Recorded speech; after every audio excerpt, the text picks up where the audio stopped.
Hello and welcome to another episode of the Student Planner Podcast. It's Travis, and I wanted to do a quick holiday episode just to say thank you and to encourage you with all the changes that have been happening lately. I think that a lot of times we don't talk enough about the positives of the skills, of the special abilities that you have as somebody who's got the level of education that you have. And the chaos at Department of Ed is not going to get in the way of you achieving peace and financial security for your family. And I've got some receipts to prove it. So let's talk about that. First, I want to call out some advice that I strongly disagree with. I do not think you need to live on rice and beans, and I don't think you need to live like a resident. I think those are sets of suboptimal advice. I might even call them bad advice that causes you to be way richer financially than you actually will utilize. And before you go accusing me of saying, that sounds stupid, I want to be rich. Well, actually, I don't think that you want to be obscenely rich. I just think you want to be rich enough. And so let me explain what I mean by that. So is there much of a benefit of a difference between having $50 million of wealth and $5 million? Is there a big difference? Yes, there's a difference, but is there a difference in terms of the quality of your life? I would argue not that much. Is there a difference between 500,000 of assets going into retirement and 5 million? Well, sure, there's a difference there.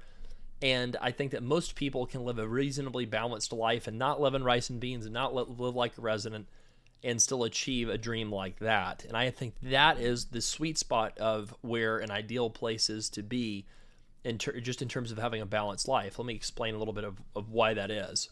So, if your goal is money at all costs, you will not be happy, right? I mean, I just want to call that out. Like, if the goal is I want to be obscenely rich, or I want to be in the 99th percentile of my profession or whatever financially, is that something that you could go for? Sure. But will it make you have a better life? Probably not, right? I can tell you, as somebody that has made a significant amount of money over time, some of the most stressed out I've been is when I was financially making the most money, right? And so I think it's exciting to have a balanced life and a secure life and hopefully a purposeful life. I think that matters a lot more than how many zeros are in your bank account. And before you say, well, Travis, right now my bank account's got negative zeros on it because of my student loans, you don't have to fret on that, because at worst, your student debt is a 10% income tax. That is just a hit on your income. That is not something that you have to think about as a debt unless you want to, because it's advantageous to you to think of it like that, where you just pay the standard 10-year plan for 10 years, or you'd refinance and you could pay it that way if that's better, right? But consider these stats on unemployment rate. If you've ever looked at the unemployment rate by education level, it's pretty interesting. So the education level, basically there's college degree, there's graduate degree. You can look at the different unemployment rates over time. Federal Reserve of St. Louis has some of this data. And college-educated folks sometimes have a 10 to 15% unemployment rate. And that is, pretty high. That's pretty high during really bad economic recessions. But guess what it is for professional degree holders? It's like 2 to 5% during recessions for most professions. That's really incredible. I mean, you are talking about, almost nobody losing their job during a recession if you are in one of these medical or, attorney type fields, especially the medical type fields like PA, NP, pharmacist, in that 100 to 200K type income range, and then, dentists, physicians in the 200K and up income range in many cases. So not only do you have a very secure job, you also have a significantly higher than average income in most cases. If you're a social worker or a teacher, maybe you don't have that super high income, but hopefully you do have, much better than average benefits like insurance, pension, sort of things like that. So, why is the rice and beans and rice a bad idea? Well, there's only so much you can spend on food. If you go out to eat at nice restaurants 2 or 3 times a week, that's more than most people do. And, that food is often kind of salty. And so your body is probably not going to be able to eat that kind of food all the time. So there's a maximum limit as to how much you'll go out and spend on nice restaurants.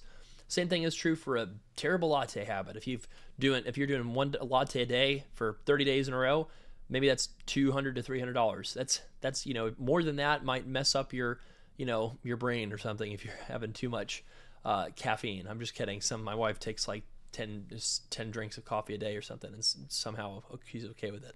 But, I think that the point is the main thing that will mess up your finances is a big housing payment or a big car payment that's way too big compared to your income. Everything else, the small stuff, I would say don't sweat it, right? Your hot yoga classes, it's not going to make the difference in your retirement date. I could run the math, look at going to hot yoga versus not going to hot yoga. It will make a 1 or 2 day difference in your ultimate retirement date, that in isolation. Even in aggregate, all these little things that you spend more money on in aggregate, at most it might be a couple of years. What really sets you back is the large houses and the large, really fancy new cars.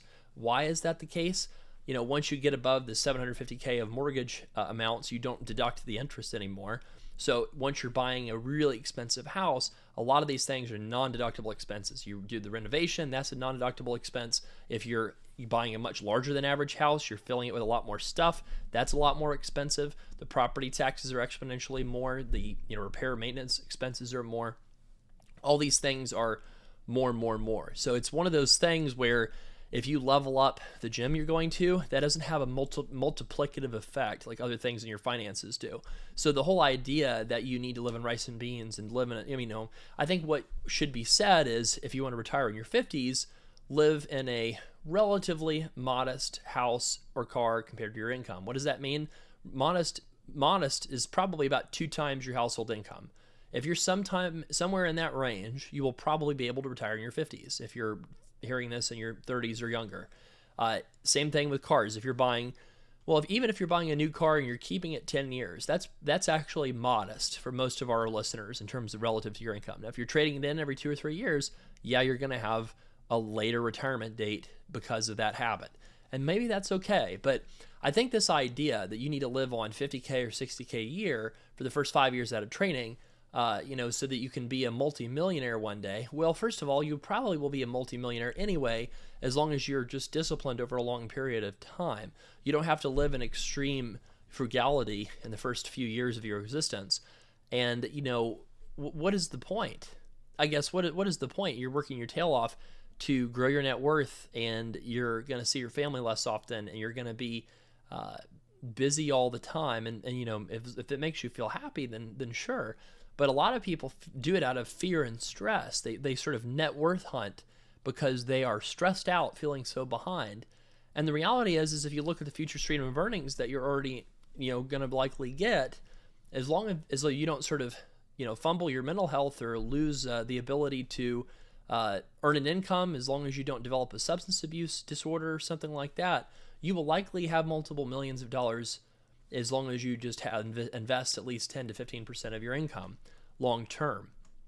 And so what is the point of retiring and having 10 million versus 5? Is there a big difference between 10 and 5?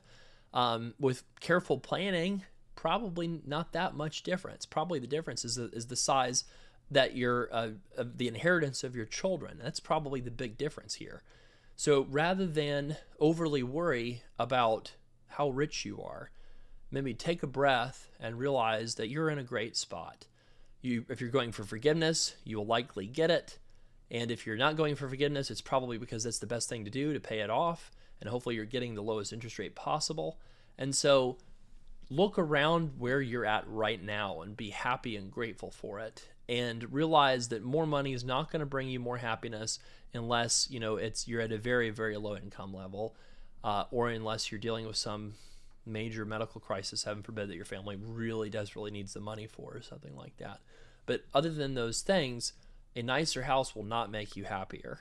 I mean, I can tell you that from personal experience. We went through renovation. It was one of the most stressful times I've ever been through. And all the things that went wrong, all of the strain that happens in relationships. You might say, well, good for you, right? Big whoop. You actually did one. Well, I'm just saying that from personal experience, some of my best years were when I was making less money, not more. And I think that with life experience, as you age or get older, I think you'll start realizing, oh, wow, the things that I really remember are the time, me and my friends went to this trip together, or that time, I got to hang out and fish with my dad, or that time, my mom and I went and did high tea in New York together for the day. Like those are those kind of things that are not cheap, but they're also not, getting a $8,000 a month mortgage, right? And so I guess I'm just really in favor of people living a balanced lifestyle and just stopping and looking around and realizing that they've come so far, and you should be proud of yourself. And I think that, you should be more proud of yourself than you are right now. And hopefully this is encouragement. Hopefully this is something that will lift you up during these holidays. And I hope that you have people that are important to you around you that are helping you have the best time that you can. And we will have a lot more student loan coverage coming in the next few weeks. There's new stuff coming out. There are a bunch of rules that are going to be published early in 2026. We'll have a lot of coverage for you on that. But just take a moment to stop and appreciate where you are. Look back at the many, many things you've gone through, and know that no matter how big your student loan debt is, it's not something that's going to stop you from living a wonderful life.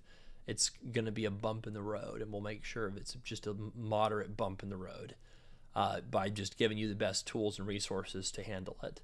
So thank you for listening to the Student Loan Planner podcast. If you want to have ask a question, studentloanplanner.com/voicemail. And I hope you have a wonderful holiday season, and I hope you have a moment to just pat yourself on the back and be proud of yourself.